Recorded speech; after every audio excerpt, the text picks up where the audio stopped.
Okay, get this meeting in order. We'll do the pledge of allegiance to the flag.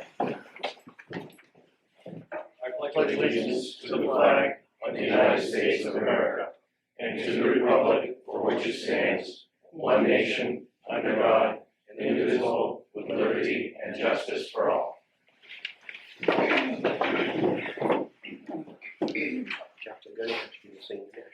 have a roll call, Mr. Good? Richard Sear, Here. Christopher Gray, Here. Danielle Haggerty, here, Ronald Murphy, Here. John Snyder, Here. Steve Thomas, Here. Derek Wood, absent. And could I have a motion to excuse Derek from tonight's meeting? So moved. Second. Moved and seconded. Kristen, can we have a vote? Richard did the second. Thank you. Yeah. Richard, Yes. Chris, Yes. Danielle, yes, Ron, Yes. John, Yes. and Steve. Yes. Thank you.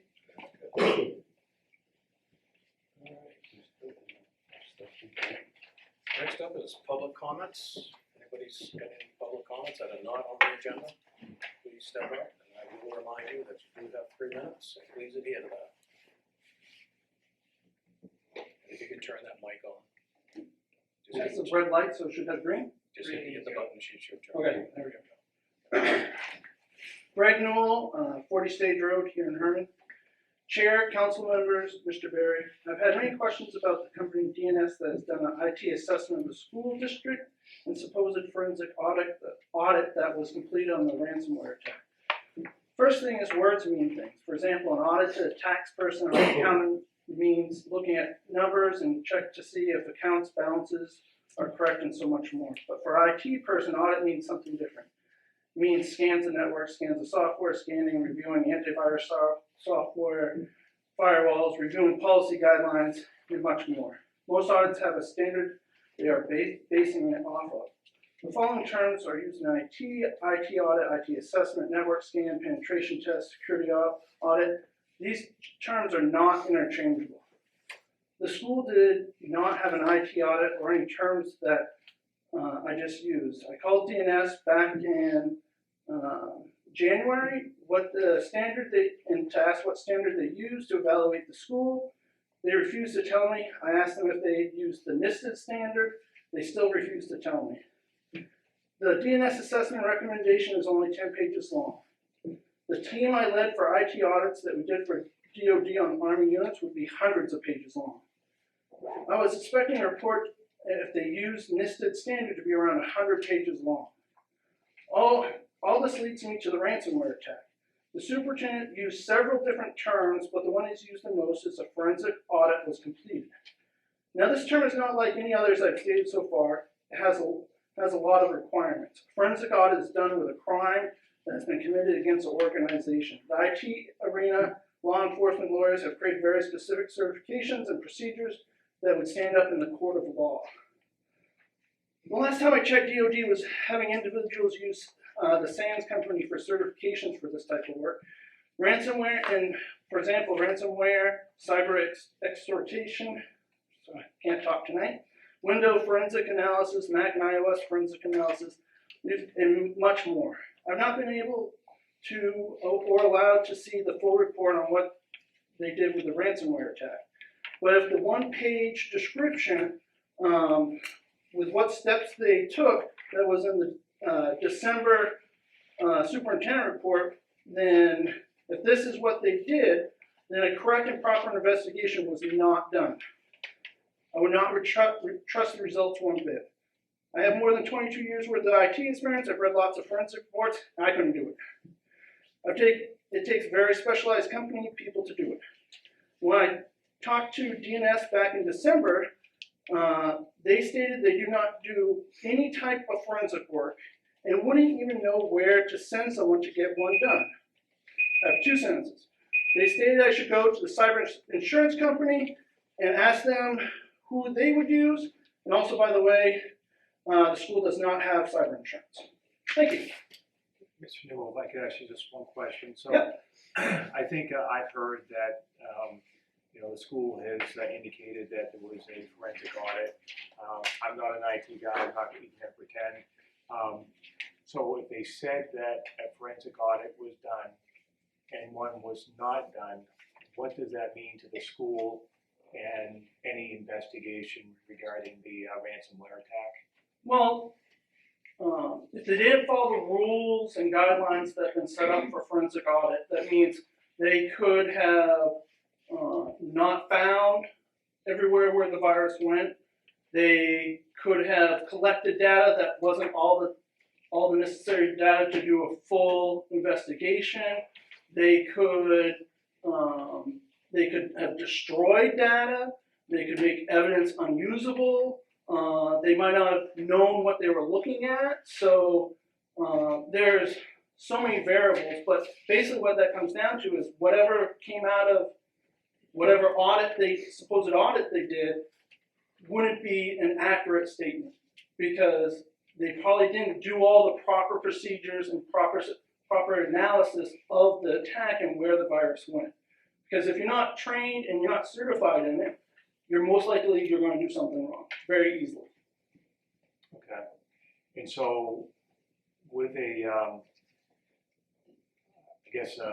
verifiable, a strong, a good audit, would that also be used as a basis to figure out what needs to be done to correct the situation and buy new technology, software, and all of that going forward? So a forensic audit would certainly tell you where all your weak points are, and tell you how the virus got in, and it would give you that path, and then you could work on where in that path did the firewall or the antivirus fail and allow this intrusion in. Was it someone brought a computer in? So do we need to upgrade the stuff on the computers? Was it come over the internet? Was it an actual attack where they broke through? It will give you all that information, and you can take that information to a company and say, hey, this is where our system failed. We need to upgrade it, fix it so it doesn't happen again. So they could use that. If you don't have that, then it's more of a guessing game of what happened, because you don't actually know where it came in, what it did, and how far it infected stuff. So. Thank you. Thanks, Greg. Yep. And if anyone wants, I do have copies of the NIST standard here and the SANS course. NIST is the National Institute for Standards and Technology by the federal government. They created a standard for K through 12 schools to assess their networks and stuff. Do you have extra copies of that on hand, or? I just have one, but I can email them to the whole council if that would be preferred. Yeah, if you could at least to me, that'd be. Yep, I'll email them to the whole council. Thank you. Yep. Anybody else? Seeing none, we'll move on. Could I have a motion to accept the agenda, consent calendar for tonight? Second. It's been moved and seconded. We have a vote on that, Kristen? Richard, Yes. Chris, Yes. Danielle, yes, Ron, Yes. John, Yes. and Steve. Yes. Thank you.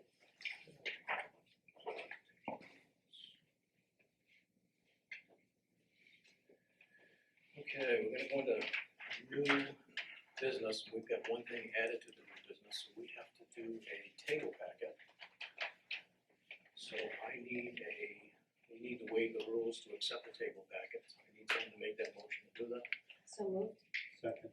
Been moved and seconded. Can we have a vote on that, Kristen? Can I ask one thing? Yep. Can we start with financial resolve ending in 15 on the second page of the agenda, and then move into table packet? We can.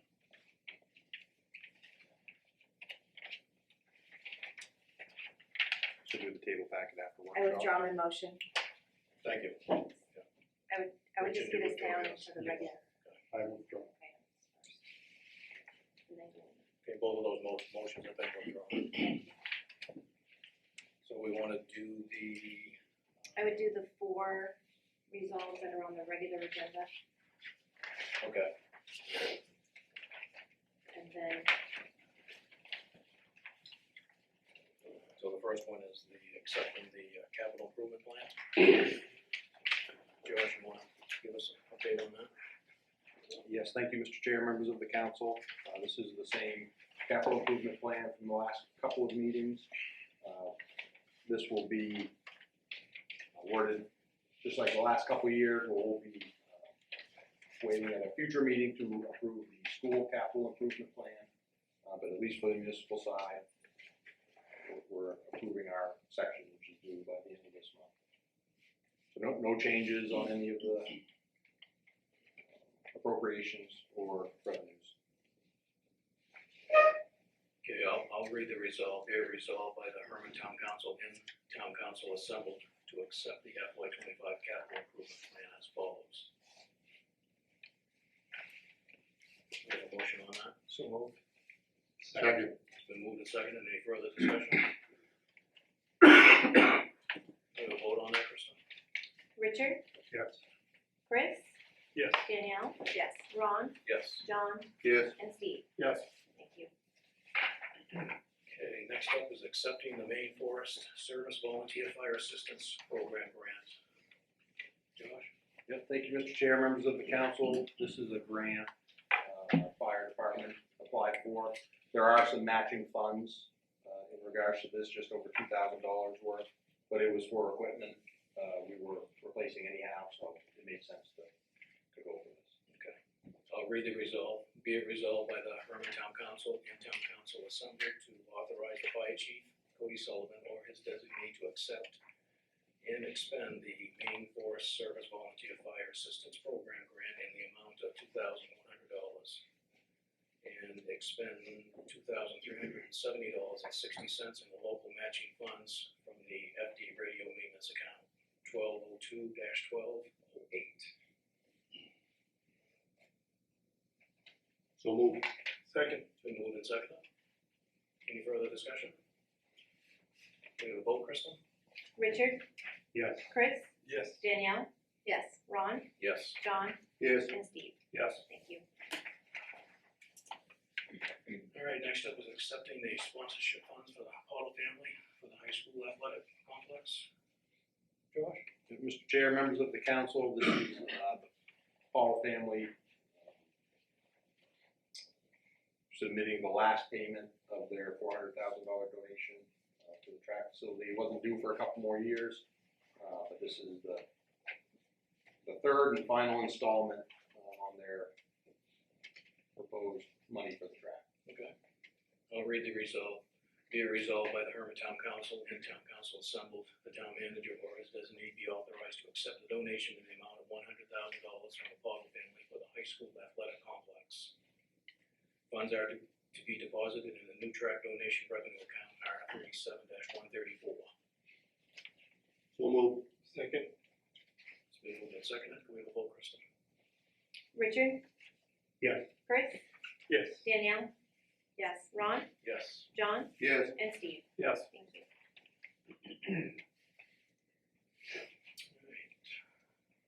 Next up, we have considering appointing members to the Charter Ad Hoc Committee. Josh? Mr. Chair, members of the council, this is the ad hoc committee for the charter review. And I wanted to just touch on this a little bit. We had reached out to members of the community that had submitted interest and asked them to come tonight and speak to the council if they so choose. Just kind of express their interest to the council as to why they'd like to be on the committee. I just wanted to touch base that this is a committee to help support the town council. It's really an advisory committee. Since I've sat here as the town manager, we have found some inconsistencies in the charter that we identified that we wanted to clarify prior to the next eligible election, which is in November. So my thought behind this committee was to have the committee with the town and the school's attorney involved, kind of do the legwork for the council in the areas that we've identified. It's not intended to be a wide-ranging commission on the charter, which is what would be needed if there were major fundamental changes that we're looking to implement in the charter. charter, which is not the case. My intent of this committee was really just to help the council and have some involvement from the public to help do as much of the legwork as possible. So I just wanted to clarify that. There have been a lot of questions that have come to me about this. I didn't do a great job of explaining this from the beginning, so I just wanted to touch base on that, clear that up. It's helpful. Now, Mr. Barry, how many people are we looking at to put on the advisory group, and which sections are we gonna work on? So we've discussed a couple different numbers of committee members. We've discussed 2 from the council, 2 from the school committee, and either 3 or 5 residents to be on the committee. And what will the section be in? And the sections that I'm recommending we review is Article 4, the town manager section, Article 6, the RSU agreement, and Article 8, the school validation vote. So, and in saying this, our attorneys will be reviewing this as well. So they will, depending on what the review committee comes up with, they will then review it and say, yes, this is an amendment, or this is actually a revision. If it's a revision, that's not something we are gonna be able to put on the November ballot. An amendment, which is what we have, I feel, identified over the last year and a half. If it's an amendment, then we will bring it back to the council for approval to put on the November election. And the article with the school on the validation, that's gonna be worked on by our attorneys and the school attorneys as well. Correct. Yeah, and all of this will be, if it's a town or school item, the attorneys will be involved. I'll read the, Question? Well, I can read the resolve on it and then we can discuss it. Be it resolved by the Hermon Town Council and Town Council assembled to establish the Hermon Town Charter Review Ad Hoc Committee.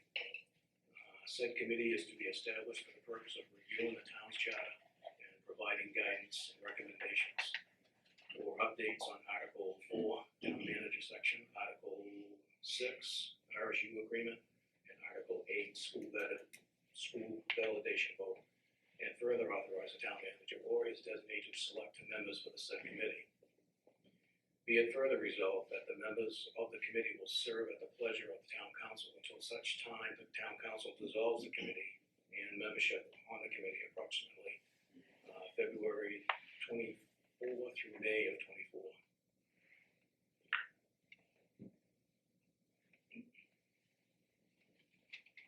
So if I could have a motion on that. so moved. No, So moves to somebody on second. Second, Okay, it's been moved to second. So any further discussion? do we need to clarify the number of people in seats? I didn't hear you say that. To include, to include voting members, and we have so many from the town council and members of the school committee and so many from the citizens. I think that will be up to us to give Josh some guidance on that. So maybe during the discussion, we can figure out those numbers and then add those into the resolve and vote on that.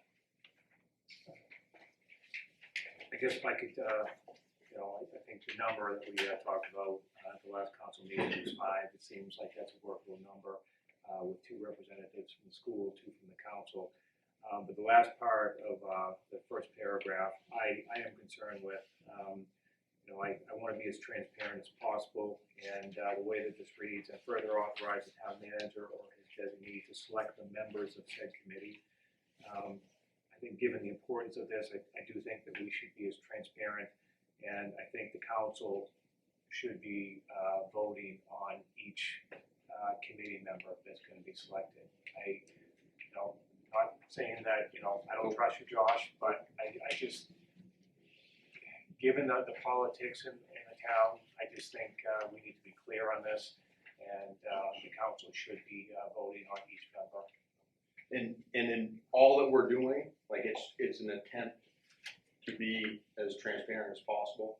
So a couple meetings ago, I realized it felt like I was going to be pitting the council against potential residents. And after town meeting a couple of years ago, like I didn't want that dynamic. So this is just an attempt to try to prevent that back and forth. Ultimately, the council has to approve these members, no matter what. The council can't delegate authority to me to pick the members, and that's, ultimately what I was thinking was this would give us a chance for the members here tonight to, present to the council. We could get familiar with them and then make final decisions at the next meeting, however we want to do that. Yeah, it just, and the thing is, again, I just let one or two people make that recommendation. You can come back, and again, not saying that you would do it, but you could select somebody that is not supported by the council out of 5, and the way it would be presented, because there's just one person that maybe the council doesn't support, the council may not vote against it because maybe they're comfortable with the other ones. I don't agree with that. I think we should be able to just have a clear vote and go with that.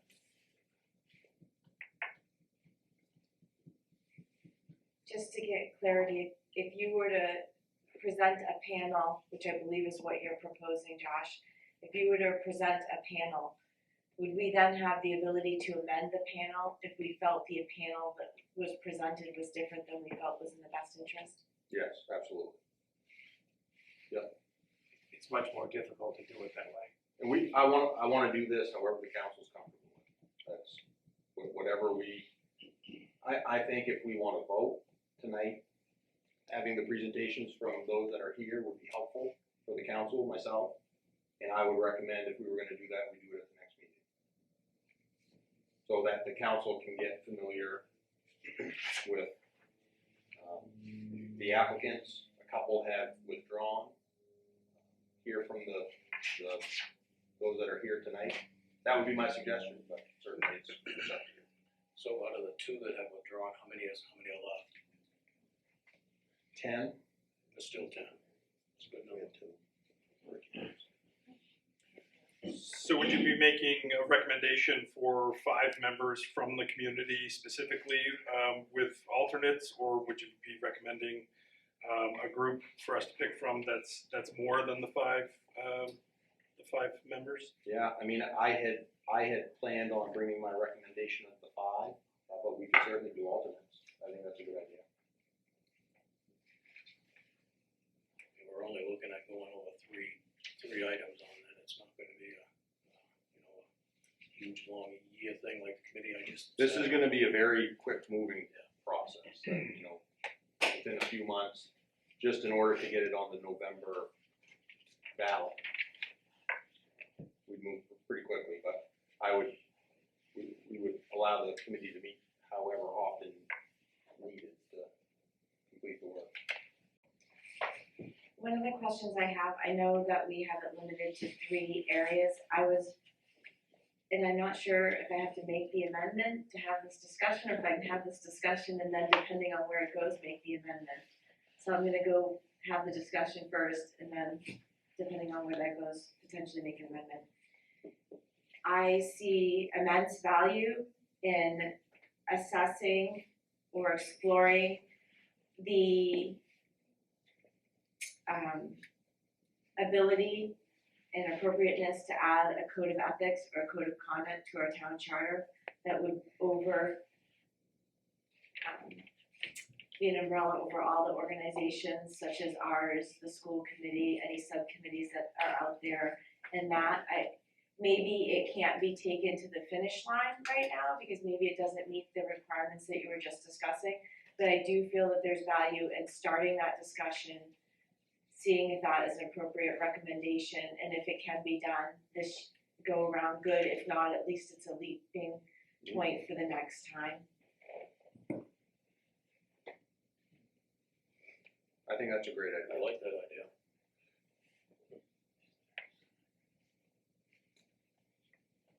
I don't think we've got anything on record at all for any ethics or anything.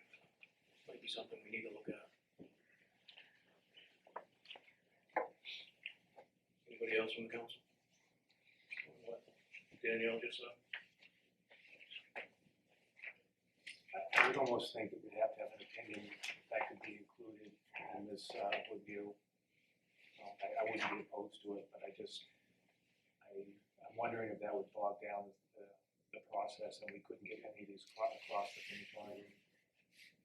Yeah, and so something like that, I would mention to the attorneys and say, hey, this is what we're thinking. If you feel that this is an amendment, and we can add it in, then we can. Like I said, they're gonna ultimately, and I've discussed all these with them, and they all feel like they're reviews, but when it comes to the final product, if they say, and there's not a lot of case law on this specific topic, but if they determine that it was an amendment, then we go with it. If it's a revision, that's a different story. Is that something that the lawyers would have the final say on? Yeah. And if we, determining as we get into this, if the council wanted to establish that review committee, we could do that. There's a mechanism to do that. And I think it would actually need to be on this November election as well, and voted on the public to establish that commission. So there's a lot of moving parts to this. I take blame for not explaining my intentions very well when we first got into this, but usually when we have a committee, I have to twist arms to get people to volunteer. Pleasantly surprised to see the amount of interest in this. I always feel it's better, the more people we can have involved, the better. But it has caused for a little confusion on this side of things, so I apologize. Just my personal opinion, I like seeing a lot of new names that we haven't seen before. I think that's what we need, is get more involvement from different members of the community. Yeah, and that was part of the discussion we had. A lot of these members I have gotten to know from the code, assessing, coaching at the rec. It's a lot of these members I'm very familiar with, and I think collectively they bring a lot of different aspects to. There's a lot of names that aren't usually involved in this, and I was happy to see that.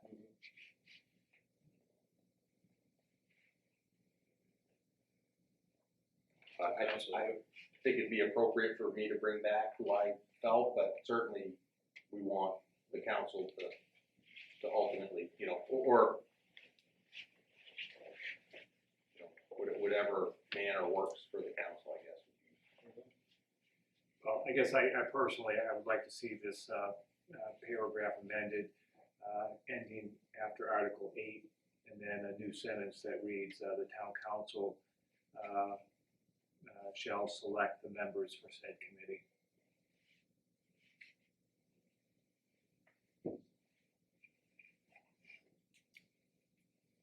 Everybody agree with that from the council?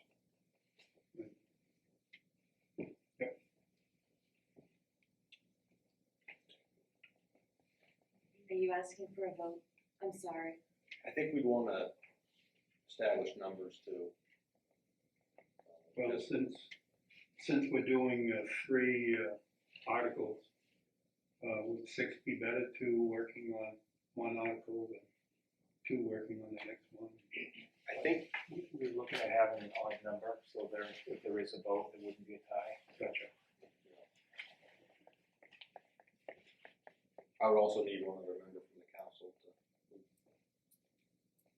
You only got one so far. So Councilor Gray had reached out. Jump up to that big year. You want to do it? Yeah, just saying. The school committee have voted that they have appointed their 2 members, so we'll have that as well. We can And so Chris is the other member. So we got Chris and Richard. But I do think this would be a good opportunity for those that came here tonight too. If they were intending to get up and speak with us, then. Yeah, we can do that at this time. If any members that want to be on the committee, please stand up and tell us who you are and why you want to be on the committee. Good evening, Kim Nichols, 531 Ridge Drive here in Hermon. Good evening, Mr. Chair, Chair members, Mr. Barry. My name is Kim Nichols. My family and I have lived, worked, and raised our family here for 21 years. I've been an active member of the community since moving here in 2003 when my husband began flying for the Navy National Guard. Since moving here, I have been involved in our community, in the schools as a volunteer and as an employee in the community and the schools. As a military wife and former teacher, I felt it important to give back to my community and be connected to it, to the community where we were raising our kids. I've taught, substitute taught, co-chaired, and chaired parent groups in all 3 schools, worked on community coalitions to help reduce youth substance use. I've also been a high school youth club advisor, worked as a volunteer and employee in all town elections since 2004, and tried to help support projects in our town throughout the years whenever possible.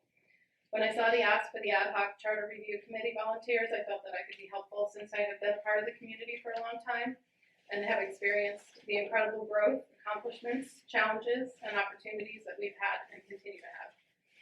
I bring experience and knowledge of what young families, both military and civilian, deal with, along with the challenges that face single older residents and those young and old faced with significant health issues. I would bring a balanced and fair voice to the committee and would value the input of each member. I care deeply for this town and about all of its residents, and I'd be happy and proud to support and help in whatever way I can on the committee. Thank you for taking the time to consider my application. Thank you. Can we ask questions? Sure. Thank you, Kim, for putting your name in the hat. I was curious, we have a limited scope in what we're planning to look at. Based off what you know so far, is there anything in particular that you have of great interest with regards to the items being discussed? And if you need me to repeat them, I can. No, I actually, I know just a little bit about what the purpose. I know that the goal is streamlining and, kind of just cleaning up some things.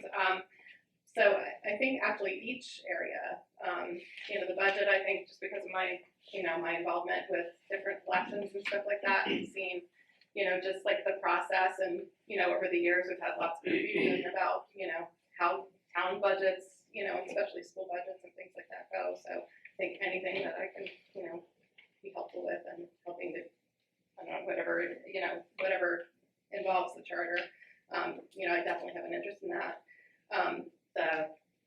As far as the agreement with RC 89, I've worked in all 3 of the schools, but especially the high school most recently. So,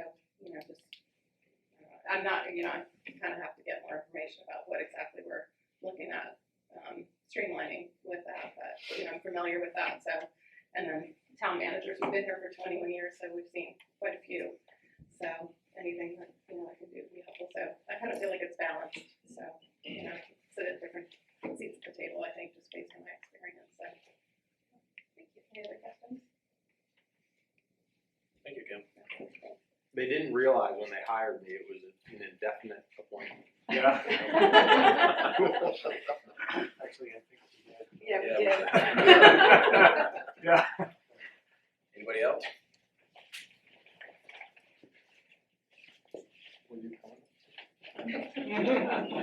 Go get it. So, I'm Charles Hermon, I live at 179 Lilies Road. And I hadn't planned on speaking tonight.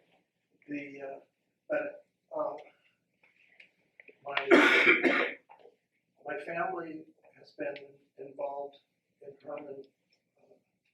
My dad and my uncles and relatives, some of them, my sister's been on a lot of committees with the town on over. And here with Hillman before that. But I think I'd like to say that I've been heavily involved in the working level in Bangor with homeless and incarcerated, and I'd like to do something with the town. And so I started teaching at Hermon in '96, but teacher's aide, tutor, math teacher. My wife and I taught alternative ed for 3 years. And, but in regards to school, you know, it isn't like I'm gonna be a big proponent for school. In fact, I really am in favor of school choice. And I think the public school has a huge amount of challenges, and I'd like to bring some common sense to the table, I think. I was in the Air Force 22 years. I was a technician and then a maintenance officer for 15 years after being a technician. And but anyhow, I'm volunteering. I don't know what I'm getting into here, but I'd like to help in some way. Mr. Hillman, I'm gonna ask everybody the same question, so I'm gonna prepare you all in advance. Thank you for putting your hat in the ring. I'm curious, it's a limited scope into 3, potentially 4 areas. What, if any of them, really interest you? I don't know of anything in particular. You know, like I say, I'd like to bring up some common sense to some of our challenges with schools, but of course that directly affects the town. And so I don't know what else to say. That's good, thank you.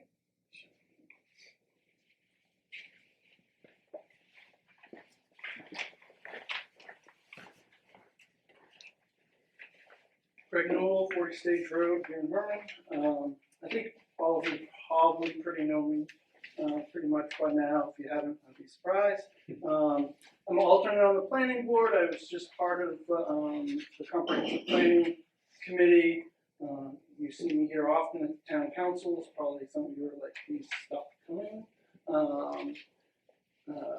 I attend all the school committee meetings, subcommittee meetings. As you know, did 22 years active duty service. I've done quite a bit of different things in the service, from contract work to IT work and other things. I think before you even ask it, I'll just say it. The biggest area that I think that I'm really interested is the RSU section. And one of the things is totally surprised me that one of the members had been on there for over 20 years. And some might see that as a positive, but I think change is good. Having people change out is a good thing, because you get new perspectives, new ideas, new views on things, and having a different view of stuff is, I think, essential. I think there needs to be clarification with the RSU people and what committees, subcommittees they can sit on and what they can't. I think the language isn't clear enough to really give good guidance to the school committee on where they can sit, because some policies affect all the schools. Some very few out of the 235 different policies that the school has, almost 300 pages worth of it. I'm slowly reading through. A lot of it has to do with the entire school district. So should we have RSU people making decisions for the entire district? Yes or no? I think that'd be something that needs to be discussed and articulated and make sure it's very clearly talked about. I also think that as we move forward, both Levant and Carmel's districts are growing, and that means more high school students are coming to us, which means our high school will eventually, sooner than later, we were within 20 students of full capacity a year or two ago. That number sort of dropped a little bit, but eventually the amount of people that, students that are gonna come is gonna affect this town greatly, and we really need to give, I think the town should really give more guidance to the school committee on, you know, looking at how that's going to affect the entire town. And it should be a big open discussion, and people should be involved and talk about it, and let's find common ground and a decision and move forward on it. Thank you for putting Thanks, your Rob. hat in the ring. Yes, thank you. Anybody else? Good evening, folks. My name is Ed Ford. I live at 2636 Union Street here in Hermon. I've been a resident of Hermon since 2012 after living in Winterport for 25 years. My wife of 35 years, Barbara, and I are finishing raising the last of our 8 children here in Hermon. My wife and our family, we've come to love this town and being a part of the very vibrant and just a great diverse community.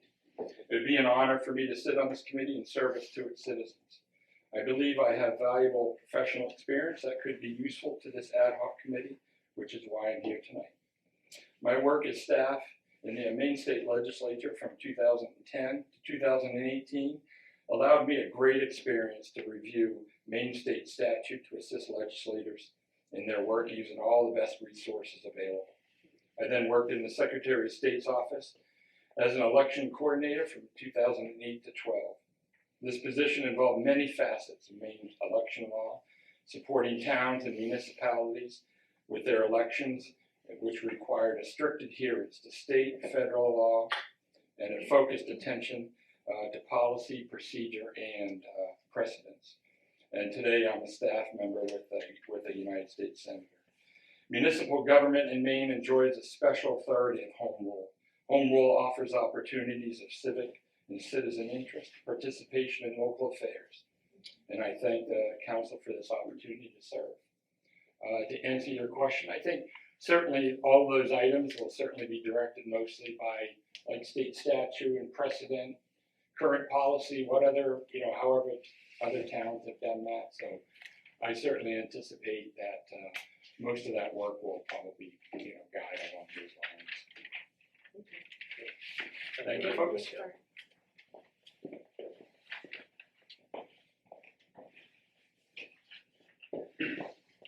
Mr. Berry, Chairman Murphy, members of the Town Council, Chad Leonard from the Acres. I'm extremely interested in being part of the Charter Review Committee.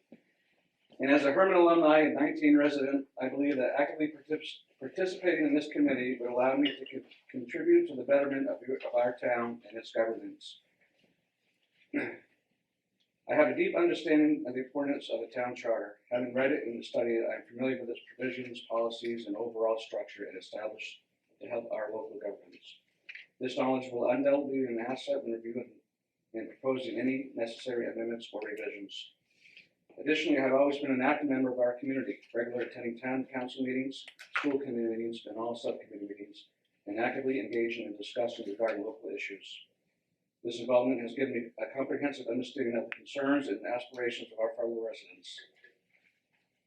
By serving on the Town Charter Review Committee, I would expect I will be able to represent these voices and ensure the charter reflects the desires and expectations of our community. Moreover, I'm highly organized and detailed individual. I possess strong research and analytical skills enabling to conduct a thorough assessment of the current charter and propose well-supported recommendations or improvements.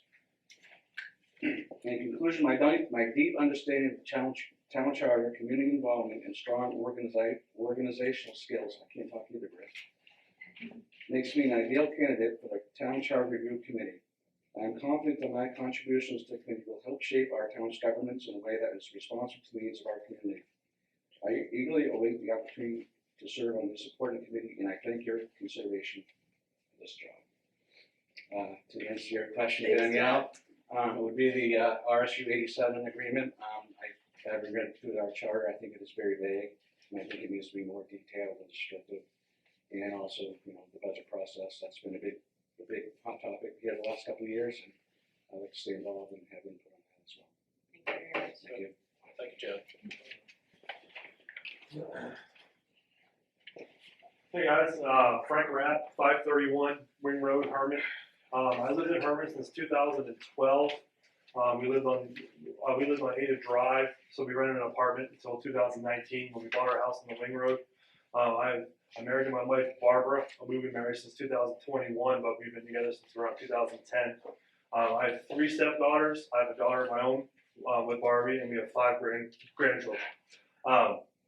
I want to be on this committee because I have been going to some of these meetings and I don't like what I see or hear between the town and the school. I spoke 2 weeks ago about how no one gets along. I want to be a part of the solution and not a part of the problem anymore that I've seen over the years.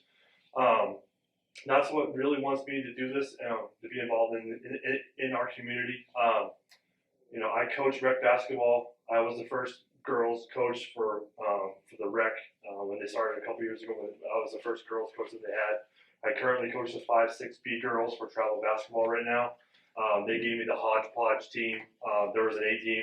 They gave me the rest, basically the leftovers as I call it, and we could tranche the A team right now if we actually played. But that's not going to happen because they're scared of us. So I want to be a part of the solution, and that's why I'm here. Whether you pick me or not, that's irrelevant. I don't, whatever. I dress like a bum. I dress in a hoodie and short. I'm not in short side, which I'm shocked. I'm in pants. I'm in orange sneakers because I kind of stand out. I'm a big dude with a big voice, and I want change in this town because I'm tired of how things are. Answer your question. The RSU 87 charter, I want to talk about that and all that agreement because I think a lot of that stuff needs to be worked on, especially when I'm hearing rumblings that RSU 87 wants to move out and go to Hamden. I want to keep them in town because if we lose them, that's a big population for Hermon High School. Any questions? Thank you very much. No problem.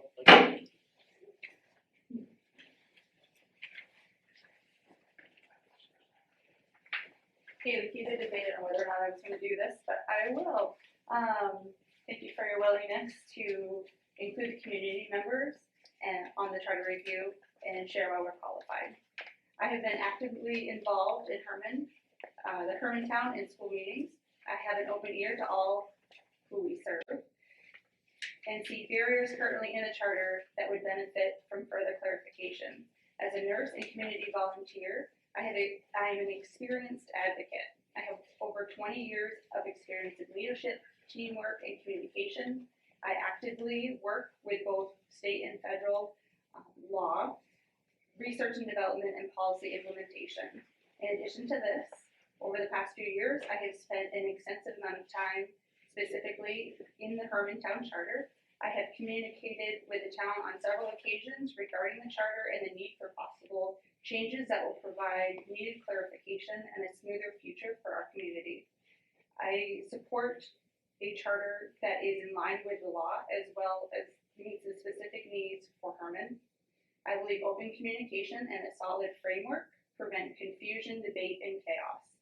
Thank you for the opportunity. I look forward to working together and bridge the gaps for the best interest of our community.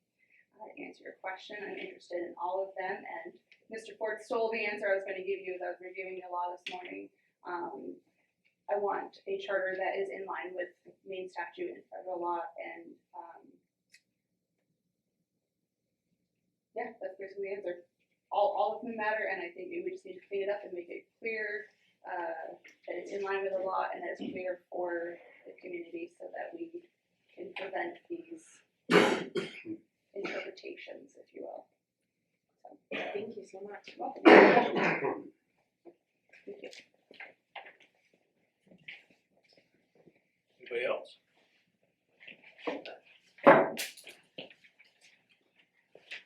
Rick Burgess, Krogan Road. Excuse my voice. The reason that I am here is because I was asked to be here. I had been in conversation with the town manager for several months on 2 or 3 areas of the charter that I felt were in disarray or needed adjustment. And we'd gone back and forth with the town attorney and things, and he mentioned that this charter commission was coming up, and that if I was interested to put my name in the hat. So I have. If you're looking for new blood, you don't have it with me. You all know me. I've been here in town and been in positions like yours since before most of you were born. You know, I was on the very first town council. I was implemental in creating the town charter initially. I was on the very first town charter commission. It was my idea when I ran for council, because we were selectmen first and then we became a council. That is an asset that may be helping. If you were looking for a new blood, then I'm certainly not going to be the new blood that you're looking for. I believe the town charter is the blueprint for our town and our future. And it's a good charter. It's served us very well over the years. I don't have any problem with it per se. There are a few areas in it that need some clarification, some adjustments. And I will answer your question. Biggest reason that I got involved was some idiosyncrasies in some of the language in the charter pertaining to the RSUs and in the differences between that and the contract with the RSUs in town. And I thought those needed to be corrected and amended. Beyond that point, I think it's just a matter of bringing us up to date. We need to continually review the charter as time goes on so that we stay in touch with things that change over the years with the town. And we've grown. When I was on the council, we had 2,400 members in town, citizens in town. Now it's 6,500. So you can see we're almost triple what we were back then. But we've done a good job, I think, as a town managing it. We just need to keep going with what we're doing. Any questions? Thank you. Thank you. Is that it? Okay. Thank you, everybody. I appreciate you standing up and doing that. Okay. So, Mr. Chair, after all of this, are we looking to table this?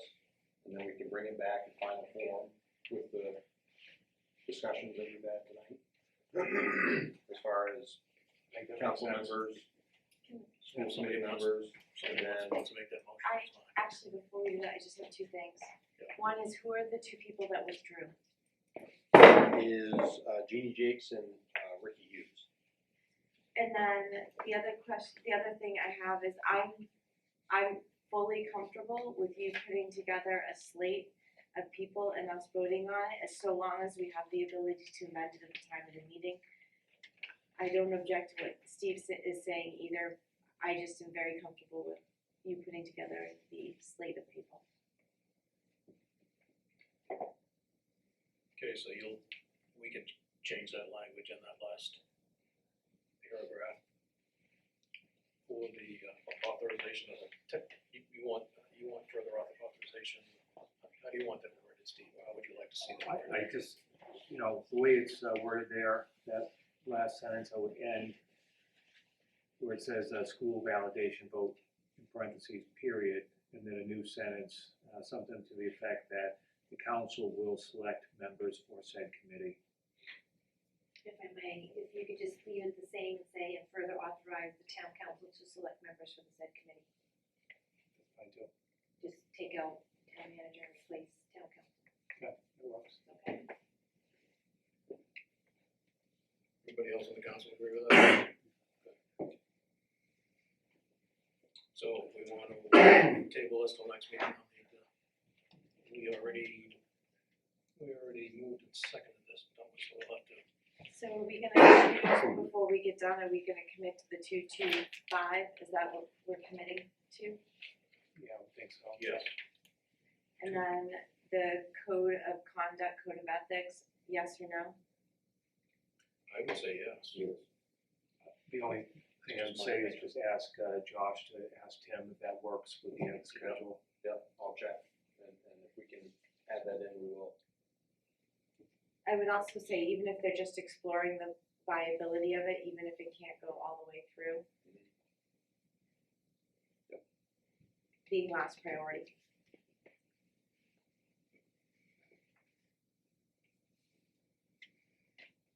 Okay, so Krista, we probably have to rescind our motion Hold on. Do you want to complete it tonight or not? on the resolve. Are you looking to complete it with members tonight, or do you want to No, we're wait? gonna table. No, we're gonna table it. So can you rescind? So the members who Second that first.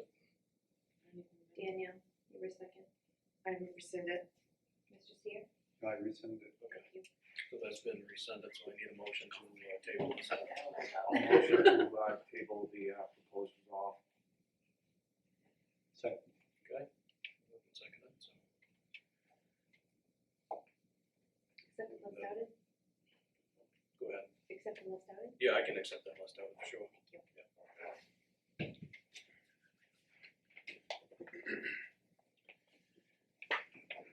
Okay, now can we move to the table package? So we need to waive the rules for the table package.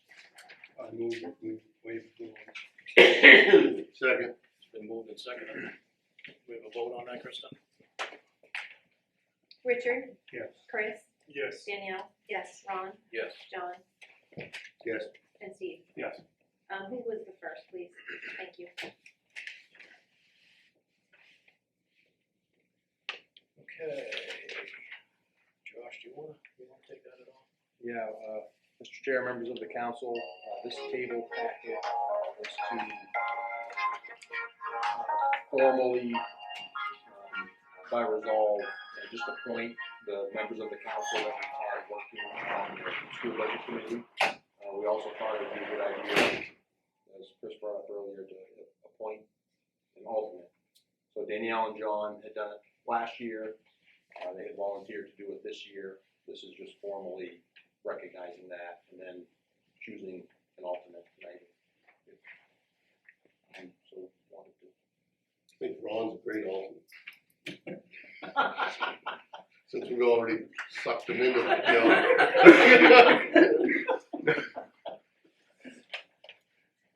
I don't mind stepping up as an alternate if needed. I know Danielle, you and I have talked in the past regarding school budget items, so if you guys want me as an alternate, I'm okay with taking that. The meetings are, what, at 4 or 5 in the afternoon? Yeah, usually around that time, yeah. The last one I believe was at 5. Usually it's at 4. This next one's at 4, I The believe. next one's at 4. And I would encourage, on a side note, to your point, I would encourage counselors to attend if they can. And when are those meetings? I'll go over it later, I promise. I will read the result, but before we vote on it, we're gonna have to waive the rules again, but I can read the result first. Be it resolved by the Hermon Town Council and the Town Council assembled to establish a town council members for the FY 24-25 school budget. Be it further resolved to assign 2 council members and 1 alternate to the school budget committee, including Danielle Haggerty and John Snyder, along with 1 alternate.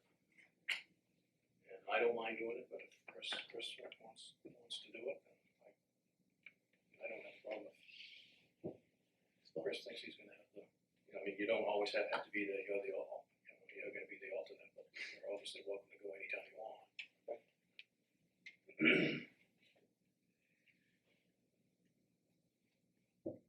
So we wanna put Chris's name in this, everybody fine with that? Sounds good to me. Okay.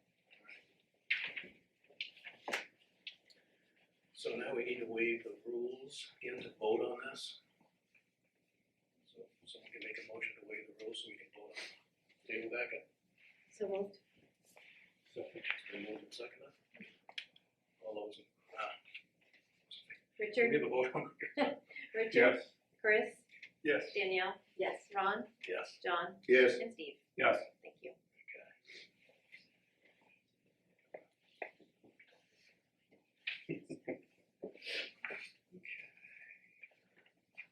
Chris, you're up.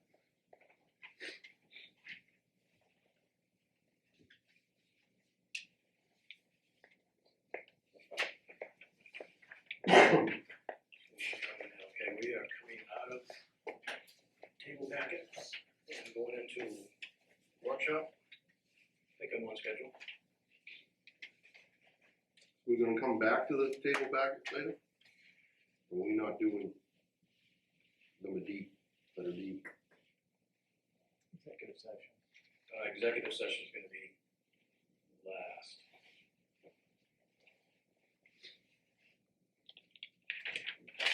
Are we do have an executive session in the table packet as well. Oh, yes, I'm sorry.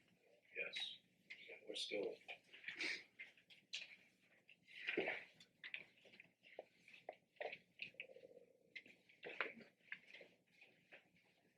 But if we wanted to come out of the table packet and go back into the table packet towards the end of the meeting with the other executive. Now, let's stay in the table back, let's stay in the table back where we are. We go through We'll go to, workshops. We'll do that after. we'll go to executive session. As soon as Do you need a motion?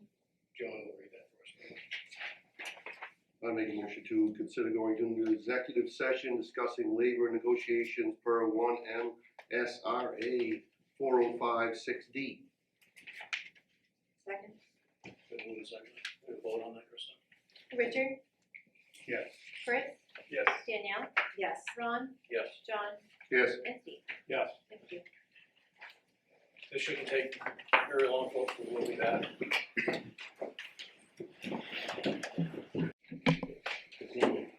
Okay, we are out of executive session and out of the table packet.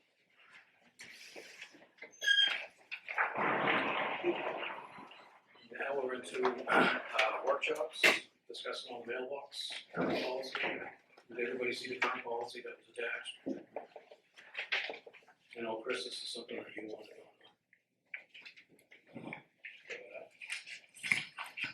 Yeah, so I wanted this brought up just because I know that it tends to be an issue every single year. Somebody's mailbox gets smacked by the snowplow and it becomes an issue of the town should replace it, but therefore the town's not responsible for it.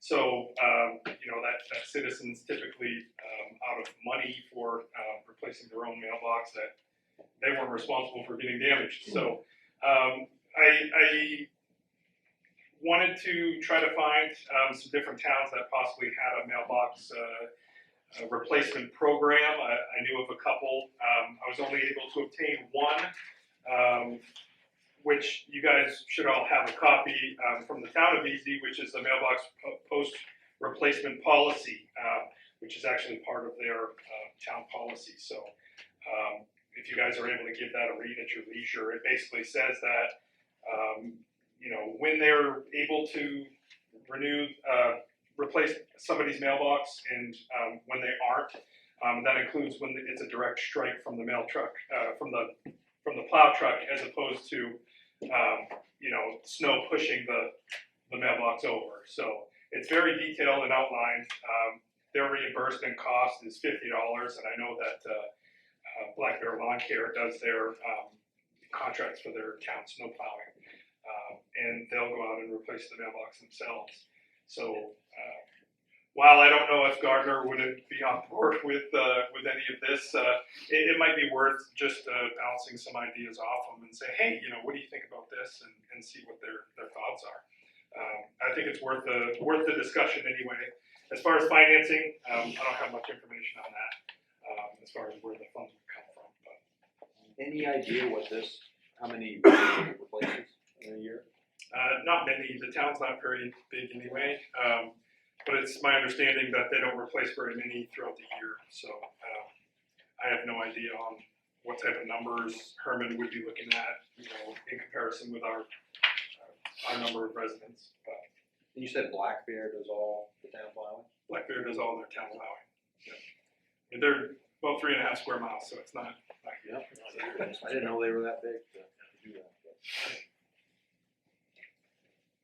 So the reason I wanted to bring this into a workshop was just to get people's ideas on if this is something that's feasible for the town, and what your thoughts are on it. I know that I used to live on Route 2 and my mailbox would get hit every single year.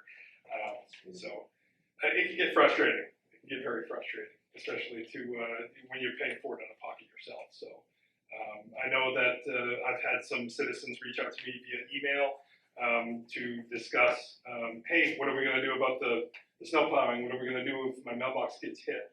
And we had a citizen just last meeting come up and discuss that as well. So I think it's an important discussion that needs to be brought up.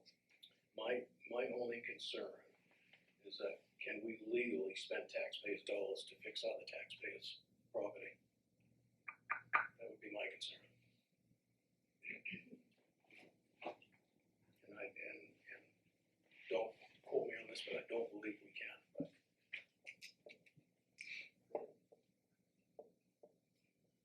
Something we wanna look into.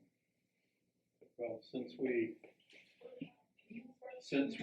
contract to have plowing done, and they take the mailbox out, why can't they in turn repair it?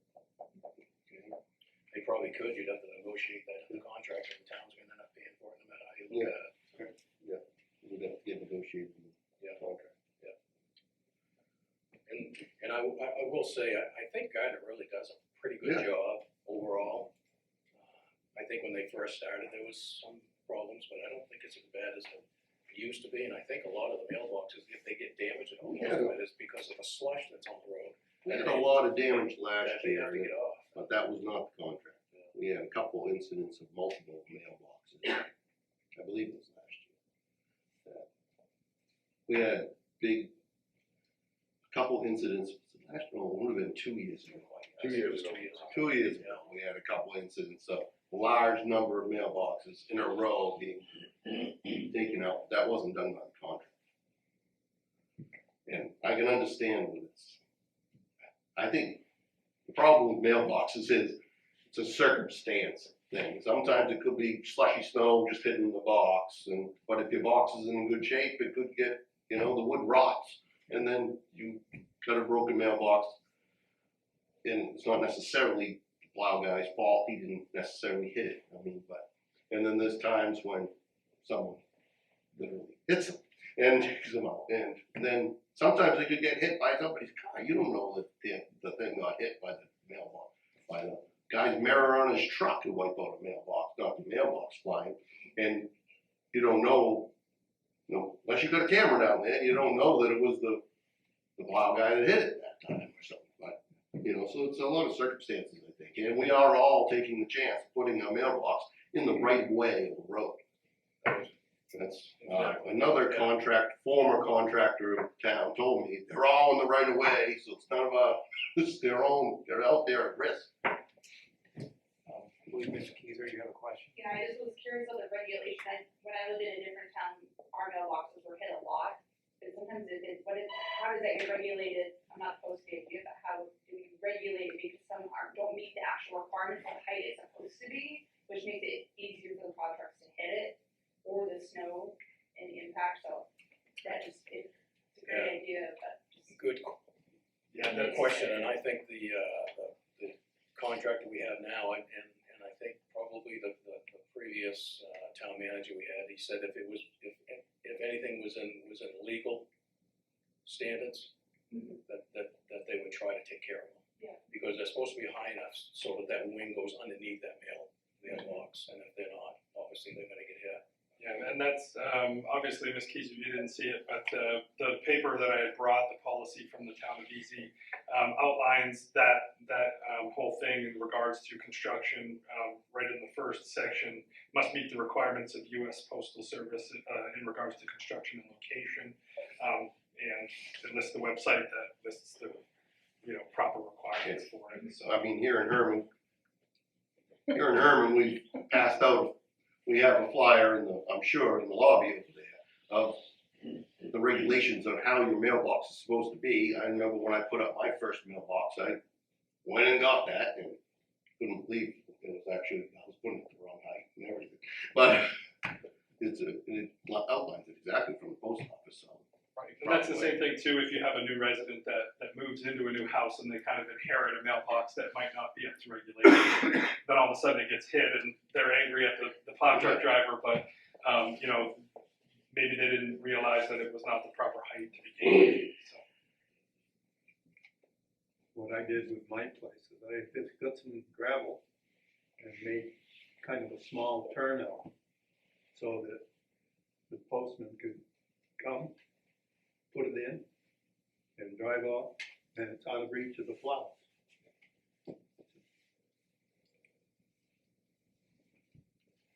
Any other discussion on the mailboxes? Josh, you'll look into whether legally we can use Yeah. taxpayers' I'll dollars check to on do, that. to do something like that. I think it'd be great to try to come up with something. Okay. Does anybody know, do we have a lot of problems? Mailboxes. Yeah. I've actually heard of a number of accidents this year. And quite honestly, I don't know if it's because of the height of the mailbox or the speed of the plow truck throwing the slush. You know, my mailbox was taken out.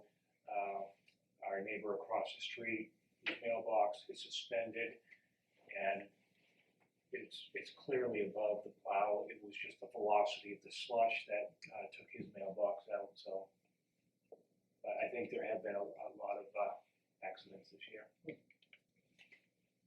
Have you gotten a lot of calls, Josh? You know, I'm not sure what a lot are, really, like, there were some last winter. There's gonna be something every one of us. But there, yeah, I mean, I haven't been inundated this year, but there have been calls for sure. And we haven't had a very snowy winter. Right. Yeah. And what snow we are getting is Yeah. slush. Gardner has gone out, you know, they know when there are mailboxes that they need to replace, and they do it without asking, they don't even, you know, a lot of times I've called residents back and they have said, you know, they've already been out to take care of the situation, which is nice to see, but I do agree, it's hard, cause I go out and look at it, if somebody calls, I go and see what it looks like, and sometimes it's not as bad, or, you know, they are able to get it fixed on their own. But we try not to ever leave anybody hanging without a mailbox. I mean, we will go out and do something if need be.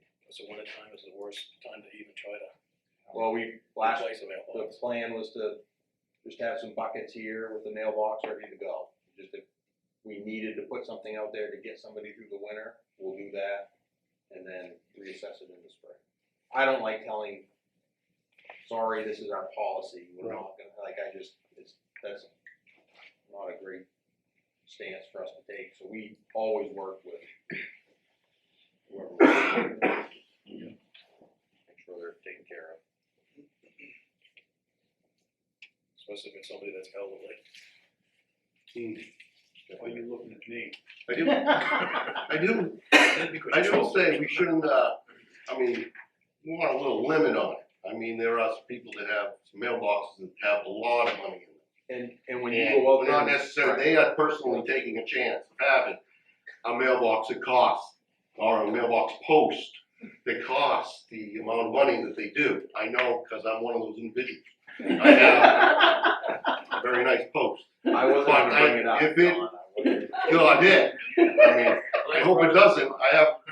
I think I'm in a good spot, but so far, but I'm not coming to the town and saying you gotta go over to Holden and get me a new mailbox post for $500 or something, you know, that ain't how it goes, you know. The bucket with the 4x4 in it. It does. Yeah, It's pretty good. The winter and It works. see what we can do. Right, and that's kind of where this, you know, if you have a chance to read through this policy that VZ presented, they cap it at $50, which may not seem like much, but you know, that will buy you a run-of-the-mill mailbox, you know, from Home Depot or whatnot. And it's capped at a certain limit to prevent, you know, people with $5,000 mailboxes to, you know, And say we've had that issue in the town. right, to say that something's better than nothing as far as, you know, getting some money back toward the cost of the mailbox.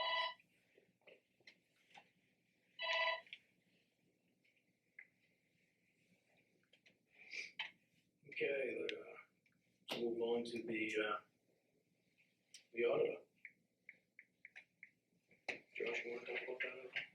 Yeah, Mr. Chair, members of the council, I just provided in your packet, basically the same RFP that he put out, last year. Just with some revised dates. So we can start reviewing this, get it back out for our FEB. Yeah, if we're gonna send that out, we need to send that out fairly soon. I was thinking that would be a good, this spring, to get it out there and see what we can get for the following fiscal years.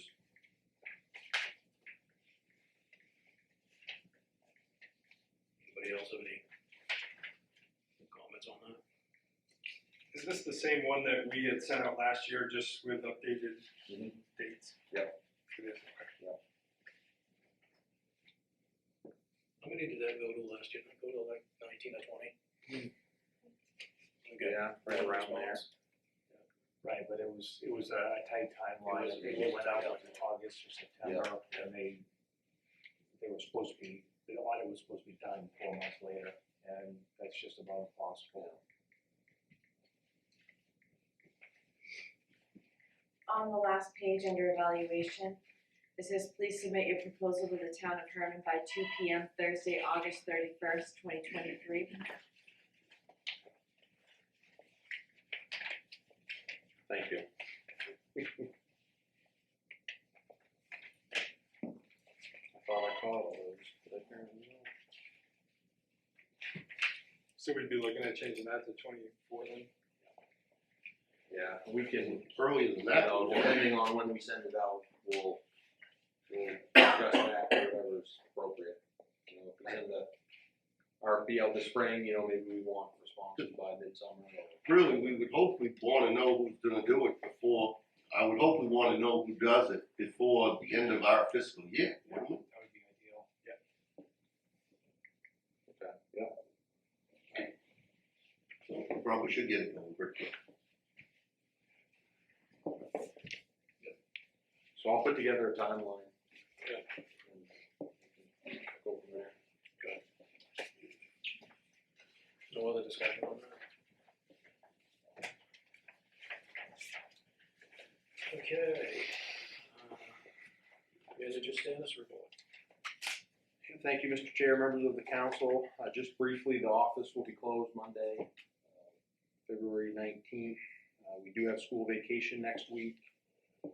So there's our Hermon basketball team will be playing tomorrow night at 4 o'clock at the Cross Center. They made it to the tournament. The girls team didn't make it. They finished in 12th place this year, so they just missed the cut for a playing game. So I encourage everybody to head down there and check out the basketball next week. And on another note, I just got a text this evening from Chief Sullivan. The fire department has been providing fire education and prevention program down to the school, and it is on the. There's a segment on WABI, tonight's news that highlights that. So All 3 schools are just. I don't know. I believe so, but definitely the elementary school. But I just wanted to mention that. That's it, Josh? That's it. Alright. Final public comments, anything that wasn't on the agenda?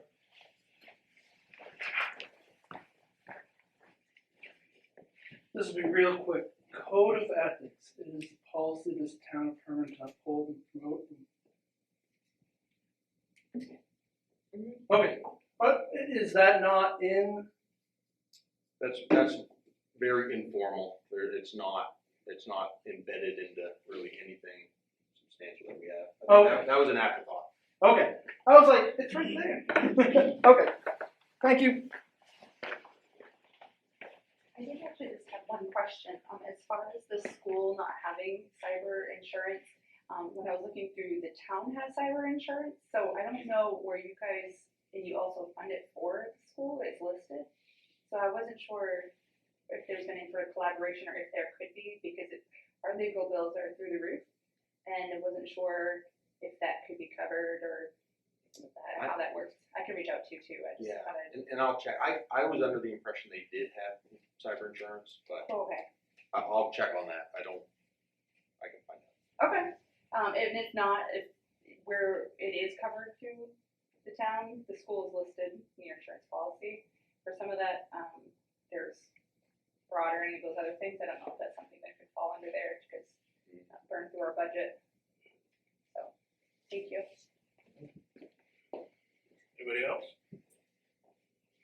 Seeing none, we'll close the public comments and go on to council items. In council items, this is at the time where councilors get to speak whatever that they so desire, maybe some things that they want to look forward to in the future. So that's really the time for the councilors to speak.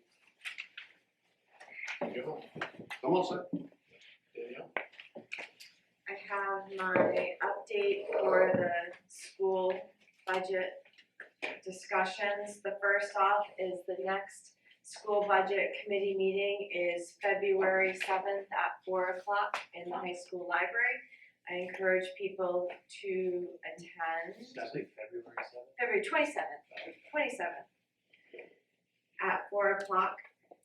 They have released a preliminary version of the budget, and there will be the full version publicly available prior to that meeting, was what was reported out.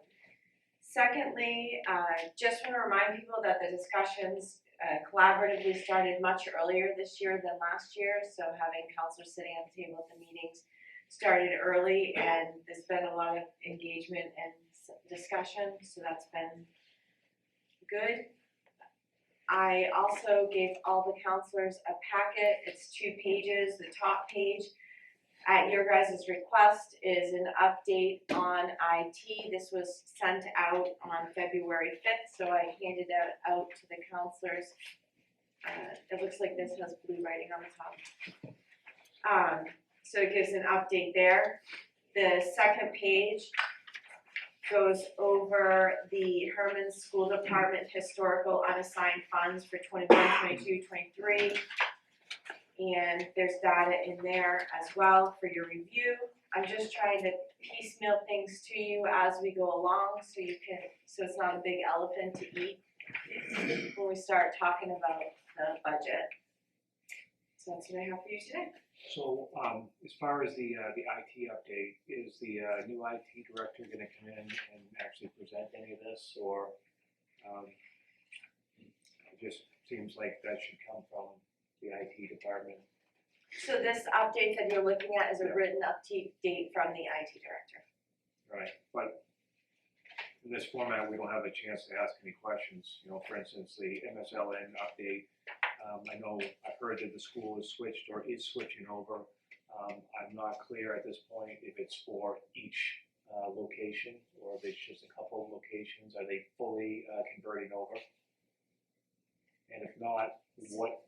So on March 28th, Micah is slated to be here, the superintendent is slated to be here to present the school budget, and if we haven't received an answer prior to that I don't pass along to you, I would suggest that that would be the time to get the final answer.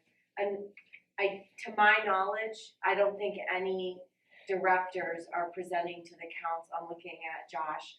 I don't think any of the directors are presenting to the council. I believe it's just the superintendent. That's the plan. Did you, you said the 28th, do you mean the 29th during our meeting? March 28th. Oh, March, okay. I have made a note, Steve, of your question.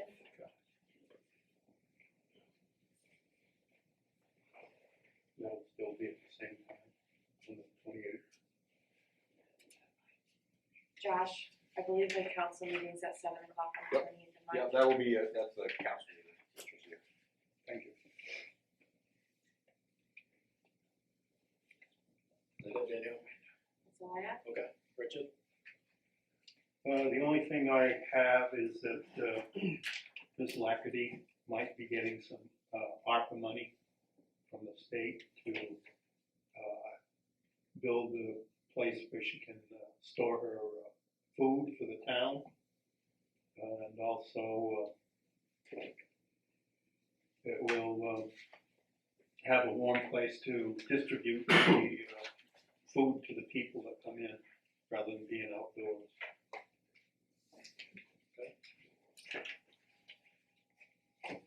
Steve? I'm all set.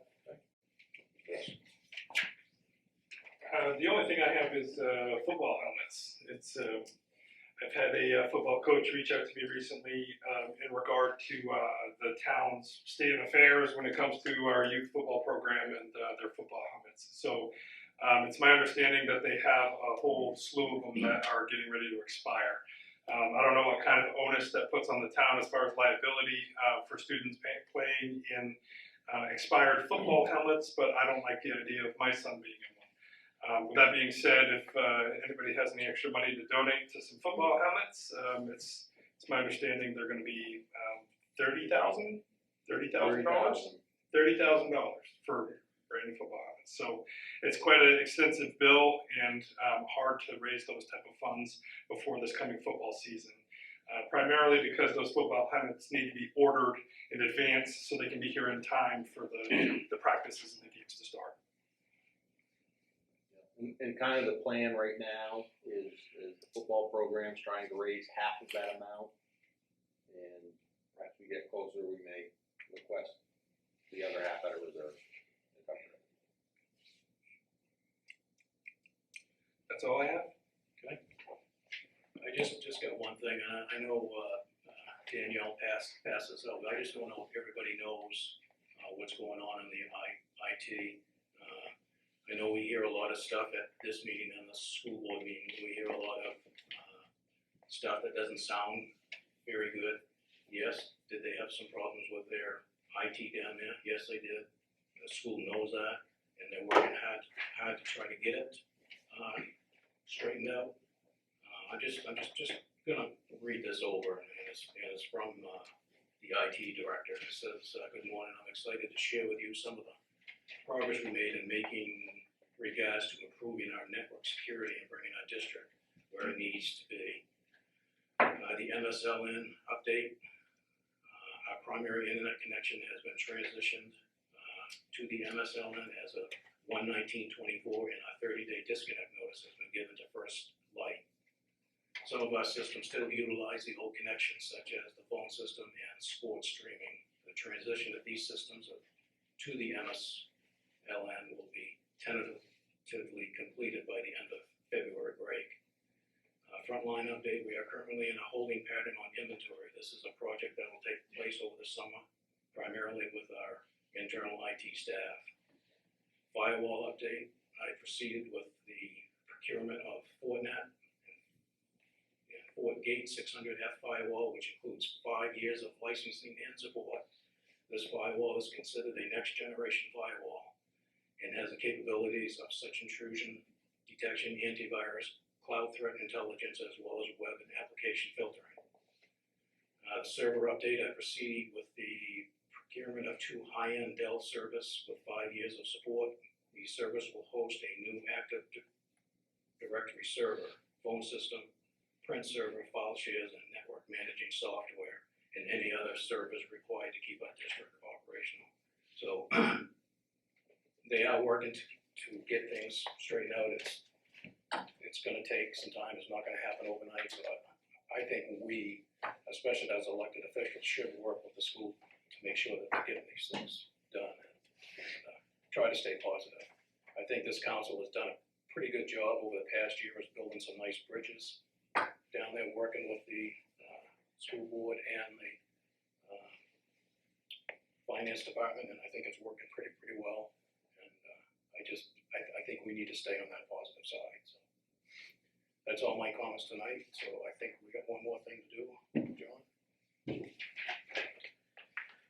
Yes, I want to consider entering into executive session to discuss a personal matter, 1 MSRA 4056A.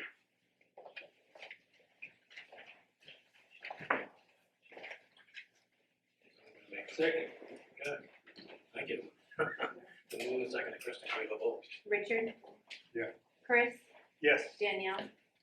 Yes. Ron? Yes. John? Yes. And Steve? Yes. Thank you.